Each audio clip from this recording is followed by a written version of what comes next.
Hi friends, இதான் நம்மளோட கலாட்டா ஃபேமிலிஸ், அதாவது கலாட்டா ஊடுன்னு கூட நம்ம வச்சுக்கலாம். நம்ம இன்னைக்கு என்ன பார்க்க போறோம்னா பொரி கட்லட். எல்லார் வீட்லயுமே விநாயகர் ஜெயந்தி, சரஸ்வதி பூஜை அந்த மாதிரி இருக்கிற இடத்துல நீங்க நிறைய பொரி வாங்கிருப்பீங்க.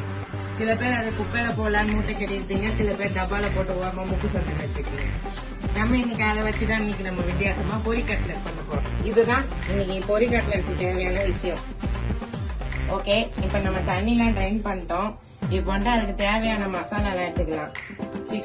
சிக்கன் 65 மசாலா வந்துட்டு டேஸ்ட், கரம் மசாலா, காரப்பொடி, உப்பு, மஞ்சள், இது வந்துட்டு ஜீரக பொடி, இது எல்லாமே நம்ம இதுல போட்டு மிக்ஸ் பண்ணிக்கலாம். கொஞ்சம் கரண்டி வந்துட்டு அரிசி மாவு சேர்த்துக்கலாம். வந்துட்டு கடலை மாவு இருந்தா நீங்க கடலை மாவு போட்டுக்கலாம், இல்லைன்னா கார்ன்ஃபிளவர் கூட ஒரு 2 ஸ்பூன் போட்டுக்கலாம். இப்போ வந்துட்டு இதை நம்ம நல்லா மிக்ஸ் பண்ணோம். அது கூடயே வந்துட்டு நம்ம இத வந்துட்டு கொத்தமல்லி, புதினா போட்டுருக்கேன். இது கூடவே நம்ம கொஞ்சம் இஞ்சியும் பூண்டும் சேர்த்து போட போறோம். உங்க வீட்டுல மிக்சி ஜார் இருந்தா நீங்க மிக்சி ஜார்ல அரைச்சிக்கலாம். நான் இதுல அரைக்கிறேன்னு நீங்க கேட்கலாம். ஏன்னா இப்ப நம்ம இதை நான் அரைச்சிட்டேன்னா எங்க அம்மா இதை எனக்கு கழுவு விட்டுருவாங்க. அதனால நான் இதை சிம்பிளா இதுலயே போட்டு அரைச்சிக்கிறேன். ஆனா இதுல ஒரு மெயின், இது வந்துட்டு நம்ம நல்லா அரைச்சிக்கணும். ஒருவேளை நம்ம பாதியா அரைச்சிட்டோம்னா அவ்வளவுதான், கட்லட்ல வந்துட்டு இஞ்சி அங்கிங்கன்னு இருந்துரும். அப்புறம் சாப்பிடும் போது கசக்கும், நான் பொறுப்பு இல்லை. அதனால ஃபேமிலிஸ் நல்லா அதை அரைச்சிக்கோங்க. இப்ப நான் எல்லாத்தையுமே நல்லா கிளீனா நச்சுட்டேன். நம்ம இப்ப இதை உள்ள போட்டு மிக்ஸ் பண்ண போறோம்.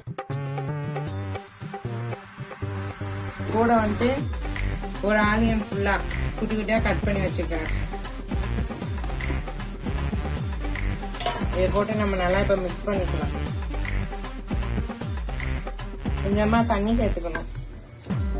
தண்ணி சேர்த்துக்கிட்டாதான் நம்மளுக்கு அப்படியே கொஞ்சம் சப்பாத்தி மாவு மாதிரியே வரும். அது வந்துட்டு இதை கொஞ்சமா தண்ணி சேர்த்துக்கலாம். ரொம்ப சேர்த்துட்டோம்னா வேஸ்ட் ஆயிடும்.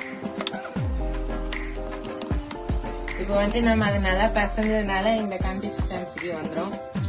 இப்போ வந்து ஏதோ ஒண்ணு மாதிரி நம்ம கொஞ்சம் கையில வந்துட்டு எண்ணெய் எடுத்துக்கலாம்.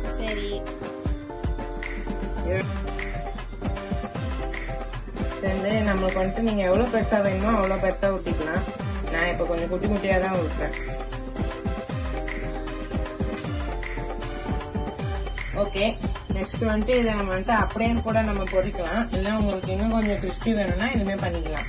கீழே இருக்கிற அரிசி மாவு, இது மிளகாத்தூள், பெப்பர், கரம் மசாலா, மல்லித்தூள், இங்க உப்பு போட்டிருக்கேன். கண்ணு தெரியுதா இல்லையான்னு பார்த்துக்கோங்க. இப்போ வந்துட்டு இதை நம்ம வந்துட்டு மிக்ஸ் பண்ணிக்கலாம்.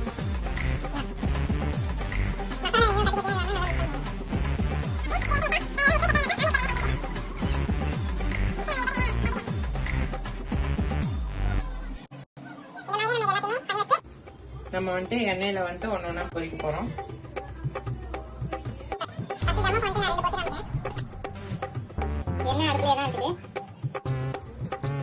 அப்புறம் சொன்ன மாதிரி நான் எல்லாத்தையுமே மிக்ஸ் பண்ணி வச்சிட்டேன். இப்ப வந்துட்டு எண்ணெயும் சூடாயிடுச்சு. இப்ப நம்ம ஒன்னொன்னா எடுத்து உள்ள போட போறோம்.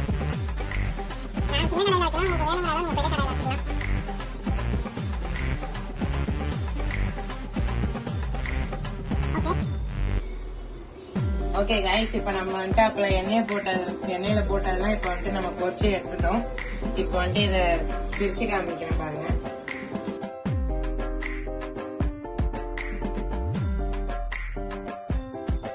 இருக்கும்.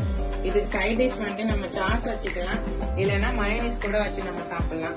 டேஸ்ட் ரொம்ப நல்லா தான் இருக்கும்.